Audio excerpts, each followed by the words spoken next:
Այսօր ուշ երեկոյան Մոսկվայում տեղի կունենա Փաշինյան-Պուտին երկկողմ հանդիպում։ Այդ մասին ազատությանը փոխանցեց վարչապետի մամուլի խոսնակը։ Օգոստոսի 8-ին Վաշինգտոնում ստորագրված խաղաղության պայմանագրի նախաստորագրումից եւ Թրամփի ուղու ծրագրի շուրջ հայ-ամերիկյան պայմանավորվածություններից հետո սա Հայաստանի ու Ռուսաստանի ղեկավարների երկրորդ հանդիպումն է։ Մինչ այս նրանք հանդիպել էին անցած ամիս Չինաստանում, Շանհայի համագործակցության կազմակերպության շրջանակում։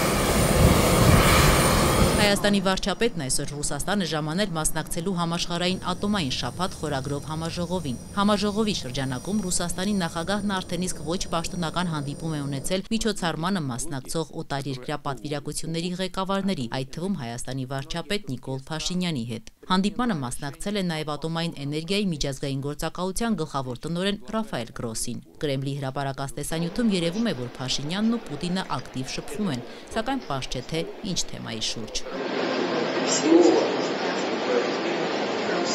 Իդեպ հրապարակված կադրերից մեկում վարչապետ Նիկոլ Փաշինյանն ու Բելարուսի նախագահ Ալեքսանդր Լուկաշենկոն միմյանց ձեռք են սեղմում։ Մինչ Փաշինյան-Պուտին տետատետ հանդիպումը Հայաստանի վարչապետը ելույթ է ունեցել համաժողովում։ Правительство Армении утвердило политику сохранения атомной электростанции как важнейшей Հայաստանի կառավարությունը որդեգրել է ատոմակայանը որպես երկրի էլեկտրաէներգետիկ բալանսի կարևորագույն բաղադրիչը պահպանելու քաղաքականություն։ Այսօր Հայաստանի ամբողջ էլեկտրաէներգիայի շուրջ 30%-ը ատոմակայանում է արտադրվում։ Ատոմակայանի անվտանգ շահագործումը կառավարության ռազմավարական առաջնահերթություն է ու կենտրոնական դեր ունի մեր էներգետիկ անվտանգության ապահովման գործում։ Միևնույն ժամանակ ատոմային էներգիայի ռազմավարական նշանակությունը մեզ վրա հատուկ պատասխանատվություն է դնում ներկա եւ հաջորդ սերունդների առջև։ Մենք գործադրում ենք բոլոր անհրաժեշտ ջանքերը անվտանգության ամենաբարձր ստանդարտներն ապահովելու համար։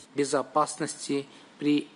эксплуатации армянской АЭС Մոսկովյան հանդիպումներից անմիջապես հետո Հայաստանի վարչապետը մեկնելու է Նյու Յորք, որտեղ կմասնակցի ՄԱԿ-ի գլխավոր ասամբլեայի գագաթնաժողովին։ Իդեպ այստեղ եւս Փաշինյանը հանդես կգա ելույթով։ Այսքանով սակայն վարչապետի օրակարգը չի սպառվի։ ԱՄՆ-ից հետո Նիկոլ Փաշինյանը կմեկնի Ստրասբուրգ, որտեղ սեպտեմբերի 29-ից հոկտեմբերի 3-ը կմասնակցի եւ ելույթ կունենա Եվրոպայի խորհրդի խորհրդարանական վեհաժողովի աշնանային նստաշրջանում։